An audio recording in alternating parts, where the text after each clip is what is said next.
নমস্কার বন্ধুরা, আমি অলি। লাইফ উইথ অলি চ্যানেলে সবাইকে স্বাগত।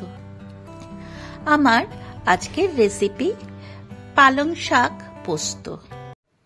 এটি নতুন কোনো রান্না নয়, অনেকের বাড়িতেই এই পালং শাক পোস্তের রেসিপি হয়ে থাকে। তবে আমি কিভাবে করছি সেটাই আমি আজ আপনাদের সঙ্গে শেয়ার করব।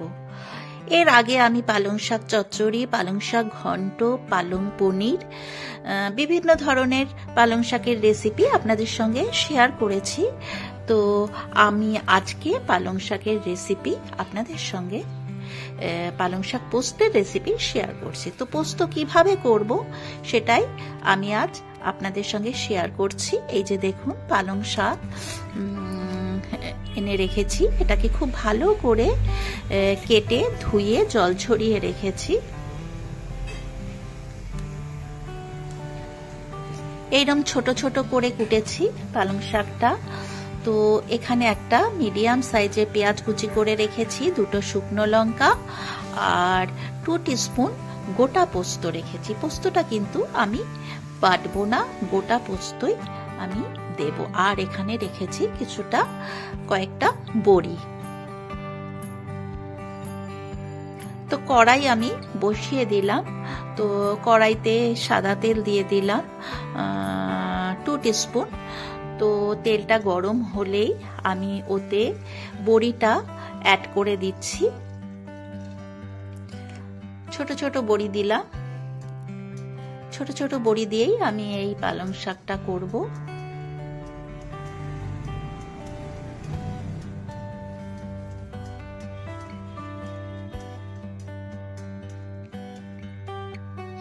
বড়িটা ভাজা হয়ে গেছে, একটা পাত্রের মধ্যে তুলে নিচ্ছি।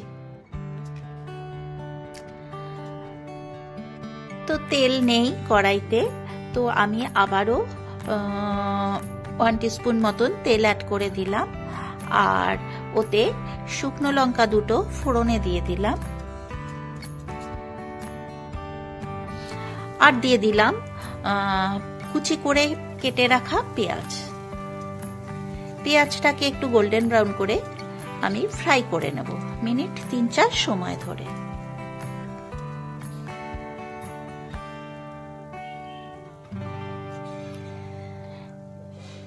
হাফ টিস্পুন নুন অ্যাড করে দিলাম।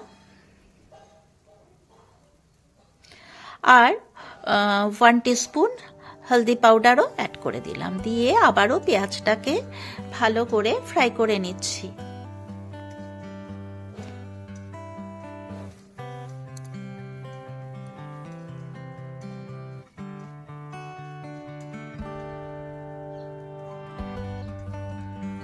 পেঁয়াজটা আমার ফ্রাই হয়ে গেছে। গোটা পোস্ত আমি ওর মধ্যে অ্যাড করে দিলাম। এরপরে পোস্তটাকেও আমি পেঁয়াজের সাথে খুব ভালো করে ফ্রাই করে নেব বেশ কিছুক্ষণ সময় ধরে। এরপরে কুচি করে রাখা পালং শাকটাও আমি ওর মধ্যে অ্যাড করে দিচ্ছি।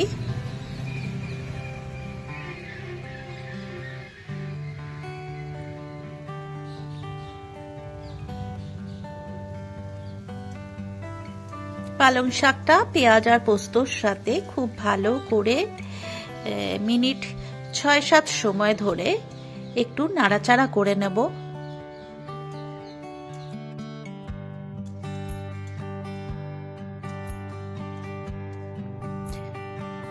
দুটো কাঁচা লঙ্কা 2-8খানা করে ভেঙে অ্যাড করে দিলাম। আর দিয়ে দিলাম স্বাদ মতন চিনি। শাক একটু ঝাল মিষ্টি হলেই ভালো লাগে, সেই কারণেই অল্প খানিকটা চিনি অ্যাড করলাম। আপনাদের যদি অপছন্দের হয় চিনিটা স্কিপ করতে পারেন, তবে চিনিটা দিলে স্বাদটা ভালোই হয়। আবারও বেশ কিছুক্ষণ সময় ধরে নাড়াচাড়া করে নিচ্ছি।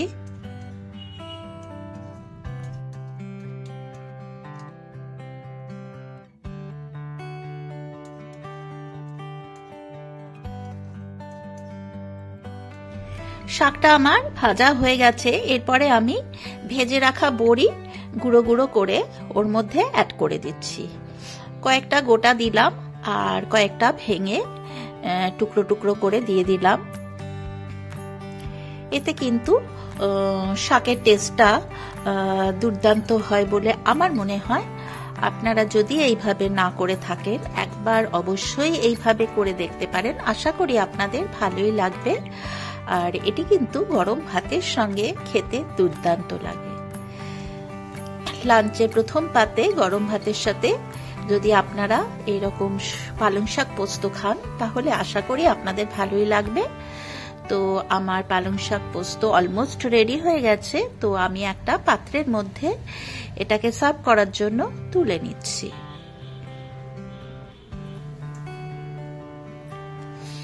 তো আমার আজকের পালং শাক পোস্ত রেসিপি আপনাদের কেমন লাগলো অতি অবশ্যই একটা লাইক শেয়ার কমেন্ট করতে ভুলবেন না। আর যারা আমার চ্যানেলে নতুন, এখনো পর্যন্ত আমার চ্যানেল সাবস্ক্রাইব করেননি, তাদেরকে আমার চ্যানেল সাবস্ক্রাইব করার জন্য অনুরোধ রইল। আর পাশে যে বেল বাটনটা আছে সেটাতে প্রেস করে দেবেন, তাহলেই আমি নিত্য নতুন যা যা ভিডিও শেয়ার করব সেগুলোর নোটিফিকেশন আপনাদের কাছে পৌঁছে যাবে। এই হচ্ছে পালং শাক পোস্তর ফাইনাল লুক। আমি ওপরে আরো কয়েকটা বড়ি ভেঙে গার্নিশিং করার জন্য দিয়ে দিচ্ছি। এটাই হচ্ছে আমার পালং শাক পোস্তর ফাইনাল লুক। তাহলে আজ এই পর্যন্ত। এরপর আমি হাজির হব অন্য কোনো দিন অন্য কোনো নতুন ভিডিও নিয়ে। আপনারা সবাই সুস্থ ও ভালো থাকবেন। আর আমার সাথে এতক্ষণ থাকার জন্য আপনাদের অনেক অনেক ধন্যবাদ।